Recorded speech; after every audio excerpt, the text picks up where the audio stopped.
Hello everyone. Today, if you want to print simple text or images on a metal mug like this, join me as we dive into the video and see exactly how to do it.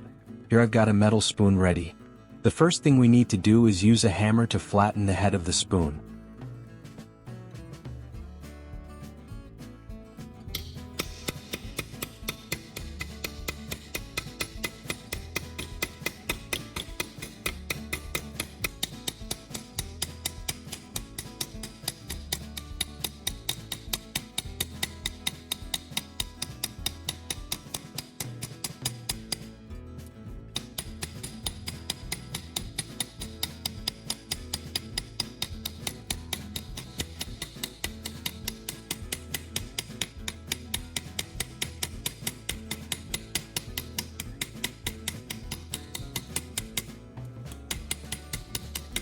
After flattening the spoon's head, the next step is to bend it so that the head forms a 90-degree angle with the handle.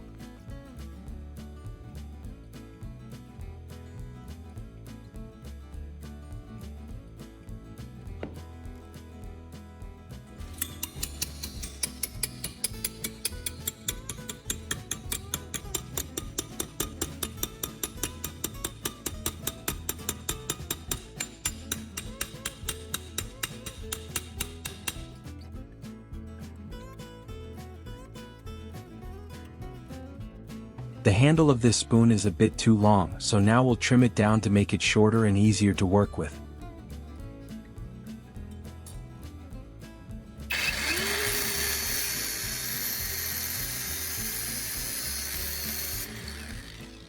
Next, we'll drill a small hole in the handle of the spoon. This will make it easier to screw the spoon onto any surface later.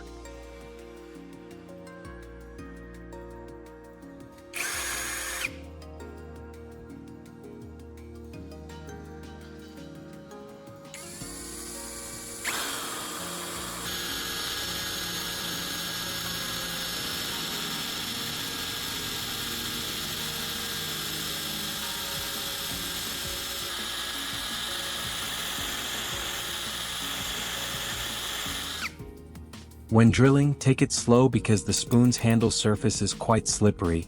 It's easy for the drill to slip off. As you can see here, I almost ruined a spoon by pressing too hard. I've got a small piece of wood that measures about 3.5 by 6.5 centimeters. It's a good size to use as the base for our project. You can refer to the dimensions shown on the video screen to cut yours accurately. My goal now is to secure the spoon onto this piece of wood using a screw. This method keeps the spoon firmly in place so it won't move while we continue with the next steps.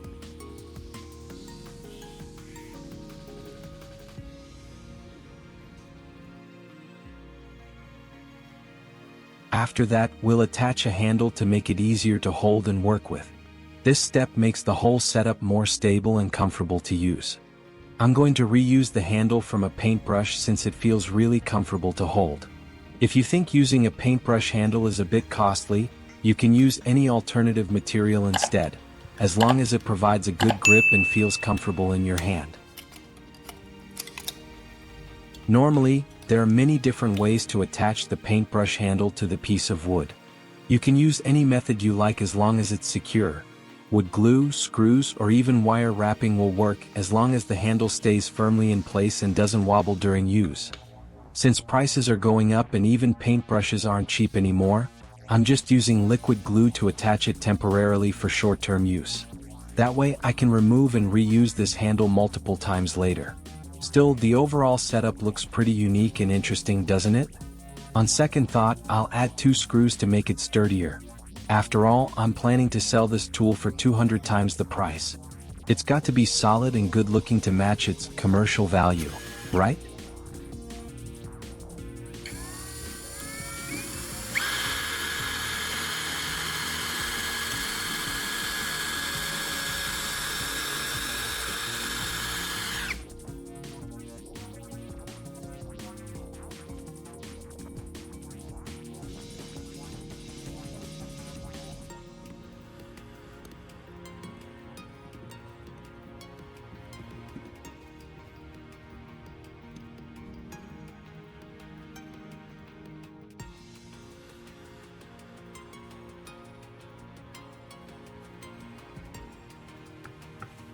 This is a familiar tool in heat soldering videos, a piece of wire with crocodile clips at both ends.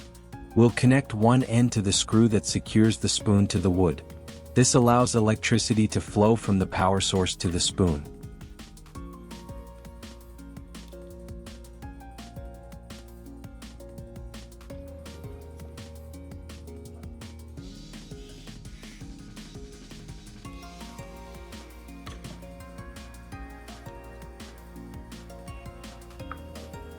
I've been using this piece of fabric as a cleaning rag for a while, but now it's no longer needed. Luckily, the material is thick and sturdy. It was cut from a pair of jeans, so it's perfect. We'll wrap this fabric around the wood, covering the spoon's surface, and secure it with 2 plastic zip ties.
To provide a moderate power source for the next test, I'll use a small battery.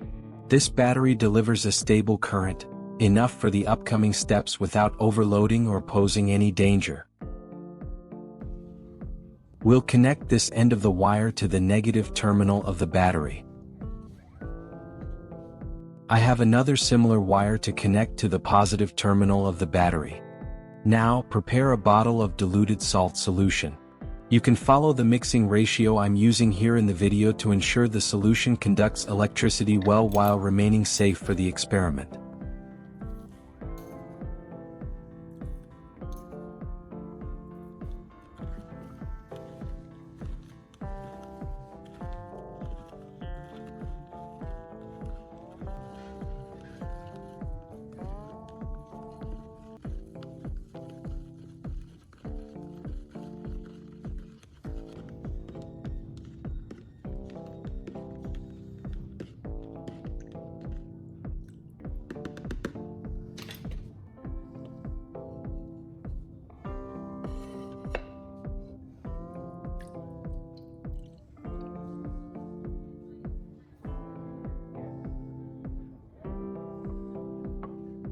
To print a design on the metal mug, we first need to secure a stencil onto its surface. You can place it wherever it looks best, as long as the printed image is centered and clear.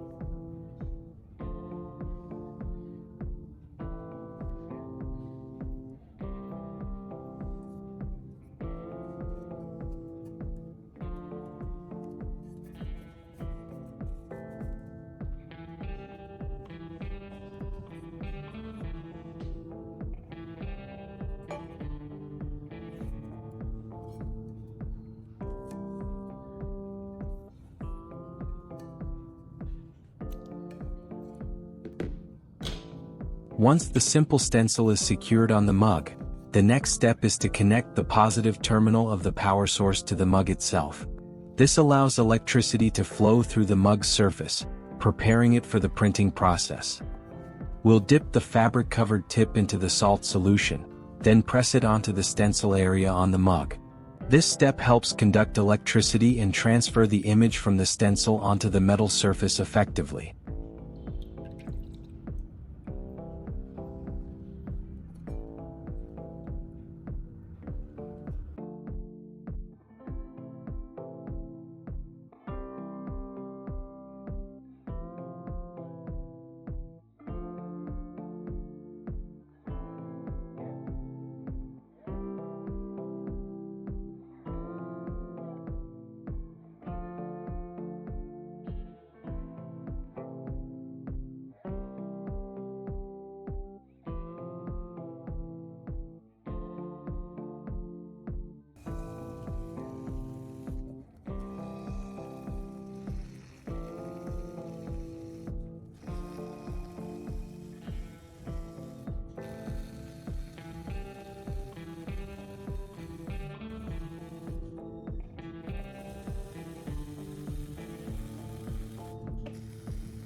This process takes quite some time, so now I'll peel off the stencil to see the results.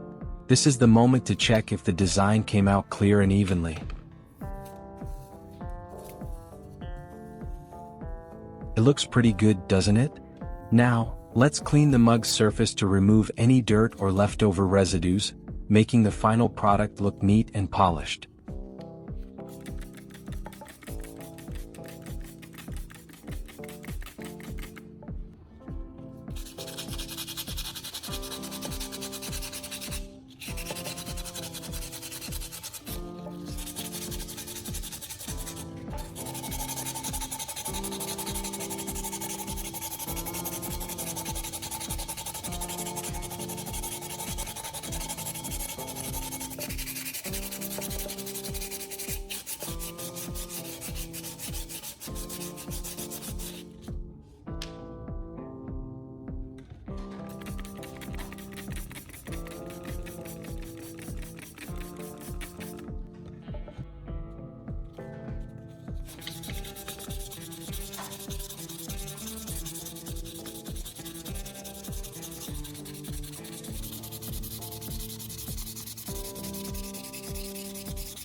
Alright, the video ends here.